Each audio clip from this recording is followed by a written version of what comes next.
Hello friends, new episode में आपका स्वागत है। एपिसोड की स्टार्टिंग में दिखाया जाता है जिस शहर में लिंग यून रहता है वहाँ पर बहुत ज़्यादा तेज़ बारिश हो रही होती है और लिंग यून बारिश में अपने स्कूल से जो रूम उसने रेंट पे लिया होता है वहाँ वापस जा रहा होता है। बारिश और हवा दोनों ही तेज चल रही होती है। जो अम्ब्रेला लिंग यून ने अपने हाथों में पकड़ा होता है वो भी उड़ने लग जाता है। लिंग यून उसे संभालते हुए कहता है, अगर जैस्मीन ने मुझसे कहा नहीं होता कि मैं अपना ध्यान रखूं तो मैं स्कूल में ही रहता और मैं वापस नहीं जाता अपने घर, क्योंकि यहाँ आज इतनी ज़्यादा तेज़ बारिश हो रही है। तभी वो सामने की ओर देखता है, उसकी नज़र मी फेंग के ऊपर पड़ती है। उसे देखकर वो कहता है, ये तो मी फेंग लग रही है। तभी मी फेंग बहुत ज़्यादा बारिश होने की वजह से परेशान होती है और वो कहती है अपने मन में, पता नहीं क्यों मैंने इस बेकार मौसम में डिसाइड किया कि मैं लिंग यून को ढूंढूंगी। तभी अचानक से मी फेंग डिसबैलेंस हो जाती है और नीचे गिरने वाली होती है। लिंग यून उसे पकड़ लेता है और वो कहता है, तो तुम क्या लिंग यून को ढूंढ रही हो? तभी वो उसे देखती है और जैसे ही वो उसे देखती है वो दूर हट जाती है और उसके ऊपर चिल्लाने लग जाती है। वो कहती है, तुम कौन हो और मुझे छोड़ो। मी फेंग की वजह से लिंग यून नीचे गिरने वाला होता है। लिंग यून ऊपर की ओर उठता है अपने अम्ब्रेला को उठाते हुए और वो मी फेंग से कहता है, क्या तुम है? मैं याद नहीं, मैं ही तो हूँ लिंग यून। मी फेंग कहती है, झूठ बोल रहे हो तुम लिंग यून कैसे हो सकते हो? लिंग यून तो एक मोटा और एक भद्दा इंसान है, वो तुम्हारी तरह इतना ज़्यादा हैंडसम नहीं है। लिंग यून कहता है, तुमने जो कॉम्प्लीमेंट किया मैं उसके लिए तुम्हें माफ़ कर सकता हूँ, लेकिन मैं ही लिंग यून हूँ। लिंग यून कहता है, अगर तुम्हें मेरे ऊपर विश्वास नहीं है तो तुम मुझे कॉल कर सकती हो। मी फेंग कहती है, मैं तुम्हें कॉल नहीं कर सकती क्योंकि उन लोगों ने मेरा सब कुछ छीन लिया, मेरे पास फ़ोन भी नहीं है, फ़ोन भी उन्हीं लोगों ने छीन लिया मेरे से। और दिखाया जाता है अब तो और भी ज़्यादा तेज़ बारिश हो रही होती है। लिंग यून कहता है, हमें कहीं और जाकर बात करनी होगी, बहुत तेज़ बारिश हो रही है। और इसके बाद दिखाया जाता है लिंग यून मी फेंग को अपने घर लेकर आया होता है जो कि उसने रेंट पे लिया होता है। लिंग यून कहता है, मी फेंग तुम मेरे आइडेंटिटी निकालने के लिए मेरे आई कार्ड को देख सकती हो, तब तुम्हें बिलीव हो जाएगा कि मैं ही लिंग यून हूँ। मी फेंग उसकी आइडेंटिटी देखते हुए कहती है, क्या तुम सचमुच में लिंग यून ही हो ना? लिंग यून कहता है, मैं तुमसे झूठ क्यों कहूँगा, कोई रीज़न तो होना चाहिए ना, तभी तो मैं तुमसे झूठ बोलूँगा। लिंग यून कहता है, अच्छा ठीक है, अब आइडेंटिफिकेशन क्लियर हो गया तो अब तुम अपने कपड़े उतारो। तभी मी फेंग कहती है, ये तुम क्या कह रहे हो, तुम क्या करना चाहते हो? लिंग यून उसके पास जाता है। मी फेंग घबरा जाती है और मी फेंग से लिंग यून कहता है, मैं तुमसे कह रहा हूँ तुम अपने कपड़े इसलिए उतारो क्योंकि तुम्हारे कपड़े बहुत ज़्यादा गीले हैं और तुम अगर नहीं उतारोगी तो बीमार हो जाओगी। मी फेंग कहती है, लेकिन मेरे पास इसके अलावा दूसरे कपड़े नहीं हैं। लिंग यून कहता है, कोई बात नहीं, यहाँ पे जो बेड शीट है तुम इससे खुद को कवर कर सकती हो। मी फेंग बेडशीट को देखती है और वो कहती है, ठीक है, ये अच्छा आइडिया है। मी फेंग जब अपने क्लोथ चेंज कर रही होती है तो लिंग यून बाहर चला जाता है और मी फेंग अपने क्लोथ चेंज कर लेती है। लिंग यून आवाज़ लगाकर कहता है, क्या तुम्हारा हो गया, मैं अंदर आ सकता हूँ? मी फेंग रिस्पॉन्स नहीं करती और वो शर्मा रही होती है। लिंग यून कहता है, चलो अब काफ़ी टाइम हो गया, मैं अंदर आ रहा हूँ। लिंग यून उसके पास आ जाता है। मी फेंग कहती है, लिंग यून मैं तुमसे इसलिए मिलना चाहती थी क्योंकि मैं तुम्हें बताना चाहती थी, जब से तुमने सन जिंग को मारा है तो उसकी फैमिली तुम्हें ही ढूंढ रही है हर जगह। वो अपना बदला लेने के लिए तुम्हें ढूंढ रहे हैं। लिंग यून कहता है, तुम्हें इस बात की चिंता करने की कोई ज़रूरत नहीं, वो लोग अगर मुझे ढूंढ भी रहे हैं तो भी मुझे उनसे कोई फ़र्क नहीं पड़ता। अगर वो लोग मुझसे बुरे हैं तो मैं उनसे कहीं ज़्यादा बुरा हूँ और मैं उन्हें हरा सकता हूँ।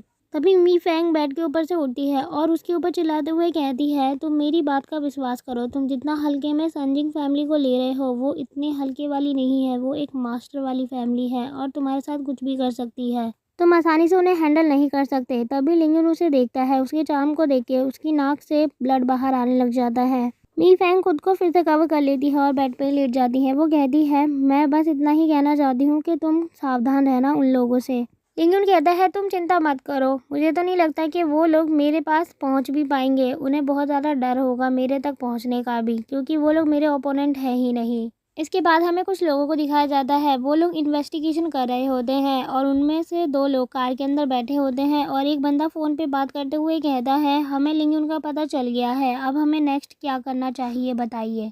और इसके बाद दिखाया जाता है, मी फेंग कहती है, लिंग यून तुम मेरी बात नहीं समझ रहे हो, तुम उसकी फैमिली को नहीं जानते, वो बहुत ज़्यादा स्ट्रांग है, वो चाहे तो किसी की भी जान ले सकते हैं, बस उन्हें कहने की देर होनी चाहिए और तुरंत वो काम तुरंत हो जाएगा उनकी आंखों के सामने। लिंग यून कहता है, अब वो इतनी ज़्यादा स्ट्रांग फैमिली है तो तुम सन जिंग से शादी क्यों नहीं कर लेती? तभी मी फेंग चिल्लाने लग जाती है और ब्लैंकेट भी छोड़ देती है और वो चिल्लाते हुए कहती है, सन जिंग एक बहुत ही ज़्यादा घटिया इंसान है, मैं उसके साथ कभी भी शादी नहीं कर सकती, बस वो वुमेन्स के साथ खेलना जानता है, मैं मरना पसंद करूंगी लेकिन कभी भी उससे शादी नहीं करूंगी। तभी वो देखती है कि उसने ब्लैंकेट छोड़ दिया होता है, फिर वो फिर से खुद को कवर करती है। लिंग यून अपने आंखों को ढकता है और वो कहता है, अब तुम आगे क्या करने वाली हो?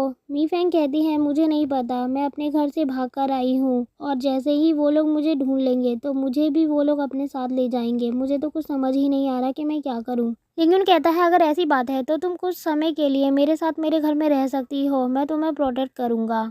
उसकी बात को सुनते ही मी फेंग अपने मन में सोचती है और वो कहती है ये सन फैमिली से खुद को प्रोटेक्ट करेगा, फिर इसे मुझे भी प्रोटेक्ट करना पड़ेगा और मुझे इसके साथ ही रहना पड़ेगा, कहीं मैं इसके लिए बोझ ना बन जाऊं। तभी वो सोचने के बाद लिंगुन से कहती है नहीं, मैं तुम्हारे घर में नहीं रह सकती।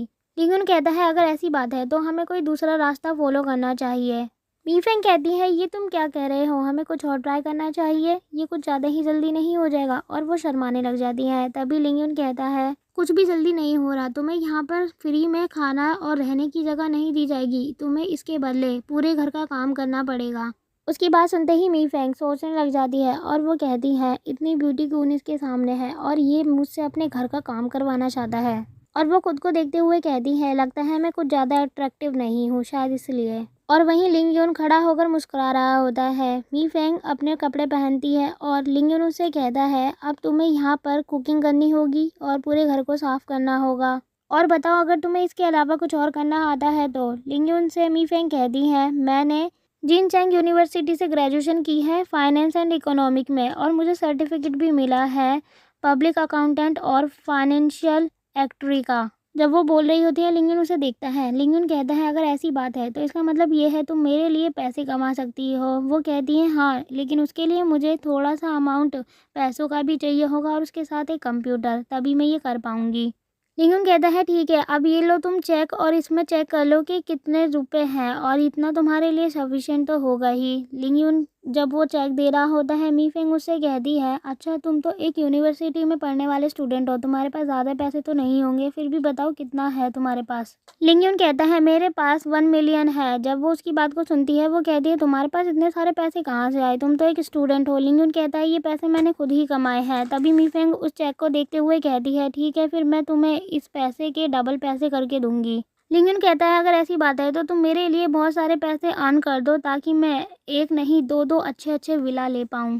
तभी मी फेंग कैलकुलेशन करती है और वो कहती है मेरे पास अभी $1 मिलियन है और इसके अलावा जो विला आएगा वो एक ही कम से कम $20 मिलियन का होगा, तो इसीलिए इसके लिए $1 मिलियन काफ़ी नहीं होंगे। तभी लिंगन कहता है ठीक है, मैं तुम्हारी बात समझ गया, और वो आगे की ओर जाने लग जाता है। पीछे से मी फेंग आवाज़ लगाती है और वो कहती है तुम कहाँ जा रहे हो। लिंगन कहता है मैं अर्निंग करने जा रहा हूँ। और इसके बाद दिखाया जाता है एक बंदा एक लड़की से कहता है 7 सिस्टर, लिंगयून बाहर आ चुका है, अब हमें क्या करना चाहिए। और उसी कार के अंदर कुछ और लोग भी होते हैं जो लिंगयून को देख रहे होते हैं। वो लड़की कहती है हम कार के साथ लिंगयून का पीछा नहीं कर सकते, इसीलिए जुआन जू तुम नीचे उतरो और लिंगयून के पीछे जाओ। और वो बंदा उस लड़की की बात मान लेता है। वो कहता है ठीक है, और वो लोग लिंगयून के पीछे जाने लग जाते हैं। लिंगयून को पहले से पता चल जाता है कि कोई उसका पीछा कर रहा है।